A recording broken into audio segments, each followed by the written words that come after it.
Okay, how can you explain the fact that so many Christians believe in the Bible as it is these days, although you claim that it contradicts itself and it's so obvious? You see, brainwashing. Brain. We all get brainwashed. See, last time when I came in 77, I was speaking to students and professors in the University of Berkeley, San Francisco.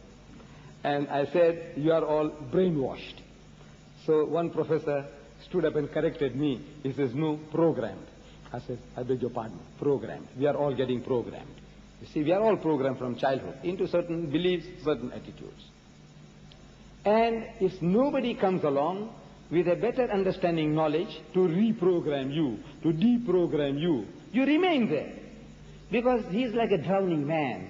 He's found something. You know, you say, look, this book can't help you. It is the spirit within you that has helped you. You have been an alcoholic all your life. And you were looking for a way out. You wanted somebody to help you. You know, you go home and you see your wife is terrified. You find the children are terrified. They're all getting out of your way.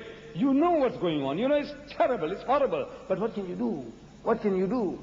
You don't like it, but you are helpless. You are in the clutches of this devil, alcohol. And there comes along a person with a little charisma, and you know, he says, look man, think and believe that Christ is there for you. He's done everything for you. He's paid for you. Emotionally, you are in a mood for change.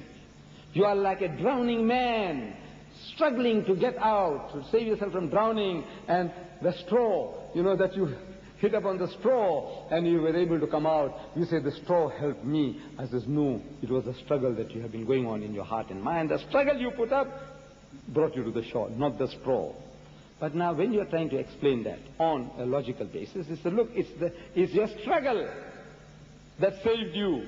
Your intention, your sincerity that saved you. So no, he's thinking that now you're trying to push him back into the mire. No, we are only explaining. But now people have gone through this experience and they're terrified. If they let go of this, Christ died for my sins. He saved me.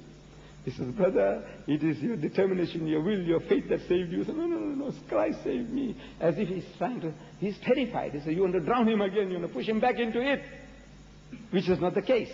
So you see now, we have to give the people an alternative. They haven't got it. The only book they know is this. And this book they can see, the bulk of the people, they can see, man, what mess it has made. It hasn't got answers to the problem. So when he lets go, or he grabs anything. Hare Krishna movement. You know, the guys with the little pigtail, they go around dancing with the yellow saffron clothes and with the drumming. No, look. It is the mind, you know, you want something, grab something, I say, I get peace here, I get peace there. So you join the Munis, you find peace.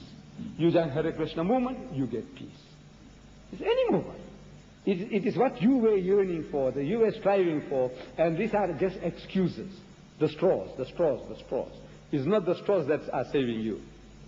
So our Christian brothers and sisters, they don't know anything about the Quran. They know nothing about the Quran. If their own book lets them down, what about any Eastern book? The Quran, an Eastern book, what can it do for you? They don't know this book. And the trouble is with us. We haven't done anything to educate them. We ourselves, we don't know anything about the Quran. The bulk of us. How do you speak to a Christian? My Arab brothers. You see, look, no knowledge.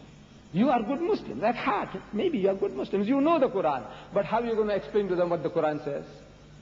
In your heart and mind you understand when you say, Bismillahir Rahmanir Rahim, in the name of Allah, most gracious, most merciful. وَإِذْ قَالَتِ الْمَلَائِكَةُ يَا مَرْيَمُ وَإِذْ قَالَتِ الْمَلَائِكَةُ يَا مَرْيَمُ إِنَّ اللَّهَ اسْتَفَاكِ وَطَهَّرَكِ وَاسْتَفَاكِ عَلَى نِسَاءِ الْعَالَمِينَ. Beautiful. Translate it. Translate it for your hearer. How are you going to translate it? So, well, you see, the angel came and no, what else can you do? You know yourself, you understood it beautifully, mashallah. You know what it says. But now, you don't know the language, you don't know the right terminology. See, you are just a new person here. You know, you are maybe a mathematician and electronics and all that. But this language, how to translate what you are reading, you don't know. So my brother said about you people, he said, look, those Quran are for the non-Muslim, American. He didn't use the word non-Muslim, but that's what he meant. American, most of you might be born here, you're also American. Muslim, born here, you're American. But he said, no. He had in mind non-Muslim American. So you let them have it. But that's also not good enough. You see, I said, you Arab also need it. Believe me, you need this translation.